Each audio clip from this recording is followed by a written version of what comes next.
respected judges, fellow MCs, thank you very much for such a wonderful question.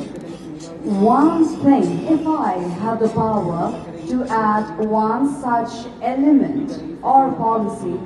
in the government of India, which is already there, I would be boasting about the context of inclusivity.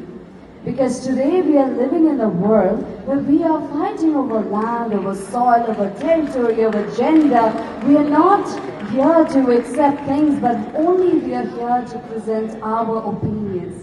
If I have the power, I would have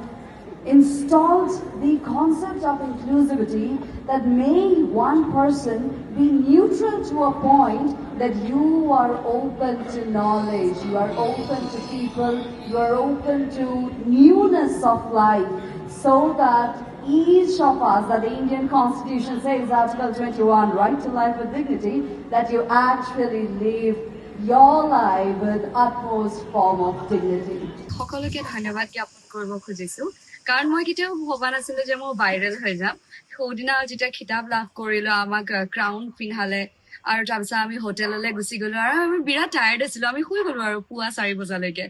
ৰাতিপুৱা 9:30 বজাত উঠি দেখিছো মোৰ Instagram মোৰ social media WhatsApp চব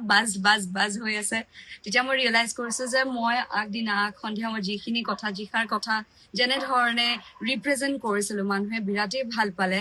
আৰু মই এইটোৱে কম যে মই সেই যোনটো দুটা কুৱেশ্যন মোৰ আগত উপস্থাপন কৰিছিল সেই দুটা উত্তৰে মই খুব ধুনীয়াকৈ দিলো মই এটা কথা বিশ্বাস কৰি আৰু এটা কথাই ক'ব বিচাৰিছো যে মই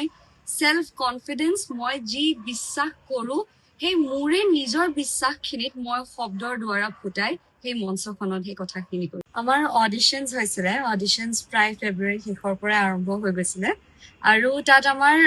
ইনিচিয়েলি অনলাইন অডিশ্যনছ হৈছিল স্পেচিয়েলি অসমবাসীৰ কণ্টেষ্টেণ্টছৰ কাৰণে চ' মই এপ্লাই কৰিছিলো তাত বিভিন্ন ধৰণৰ তাতো ভাৰ্চুৱেলি আমাৰ বিভিন্ন ধৰণৰ ৰাউণ্ডছ হৈছিল স্ক্ৰুটিনি কৰিছিল আমাৰ প্ৰফাইলছ আমাৰ ফটোজ আমাৰ অডিটৰী স্কিলছ আৰু সেই তেনেকেই মই ফাৰ্ষ্ট ইনিচিয়েলি চিলেক্ট হলো মোক এপইণ্ট কৰিছিল মিছ গ্ৰেণ্ড আছাম অৰ্থাৎ মিছ গ্ৰেণ্ড অসম 2026 চন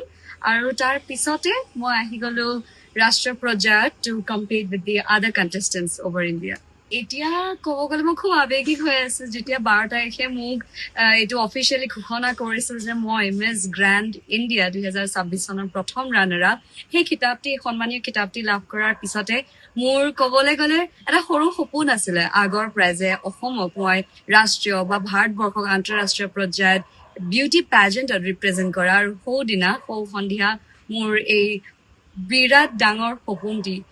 পূৰণ হৈছিল বৰ্তমান আগন্তুক প্ৰায় 1.5-2 বছৰলৈকে কোনো ধৰণৰ বিউটি পেজেণ্টত নিজক ৰিপ্ৰেজেণ্ট কৰিব নোৱাৰো কাৰণ আমাৰ কণ্ট্ৰেক্ট আছে কিন্তু ইয়াৰ মাজতে মই চেষ্টা কৰিম বিভিন্ন ধৰণৰ ৰাষ্ট্ৰীয় আৰু আন্তঃৰাষ্ট্ৰীয় বিভিন্ন ধৰণৰ কম্পিটিশ্যনছবোৰক অসম আৰু ভাৰতবৰ্ষক বিভিন্ন প্ৰকাৰত ৰিপ্ৰেজেণ্ট কৰিবলৈ কাৰণ মই এগৰাকী ঘোষিকাও হয় মই এগৰাকী নৃত্যশিল্পী হয় গতিকে মোৰ এতিয়া অপৰচুনিটিজ ভগৱানৰ কৃপাত মোৰ কষ্টৰ ফলত অপৰচুনিটিজ আৰু বাঢ়ি গৈছে গতিকে মই মোৰ অসমবাসীৰ মৰমৰ সৈতে আৰু আশীৰ্বাদৰ সৈতে আগবাঢ়ি গৈ থাকিম